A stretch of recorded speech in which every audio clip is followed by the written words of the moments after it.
Emiliano Martinez এই নামটা এমনিতেই সব ফুটবল প্রেমীদের জানা। তবে কোপা আমেরিকাতে টাই ব্রেকারে ইকুয়েডরকে আটকে দেবার পর এখন গোটা বিশ্বে এই মার্টিনেজ নামটি সবার মুখে মুখে। এমিলিয়ানো মার্টিনেজের দুর্দান্ত দুটো সেভ আর্জেন্টিনাকে পৌঁছে দিল কোপা আমেরিকার সেমিফাইনালে। তিন কাঠির নিচে দাঁড়িয়ে অতীতে এমন পরীক্ষা আরো 3বার দিয়েছেন মার্টিনেজ। ফের একবার তা করে দেখালেন এই গোলরক্ষক। আর্জেন্টিনা কোপাতে সেমিতে প্রবেশ করলো।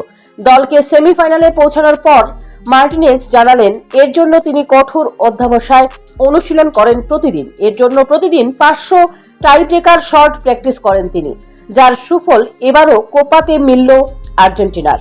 আর এই ধরনের পারফরমেন্স তিনি করে যেতে চান দর্শকদের জন্য, কেননা তারাও ময়দানে আসেন টাকা খরচ করেই ভালো একটা ম্যাচ উপভোগ করতে। এটা তাদেরও প্রাপ্য। একজন গোলরক্ষক হিসেবে আগামী দিনে আরো উন্নতি করতে চান মানুষ হিসেবে নিজেকে।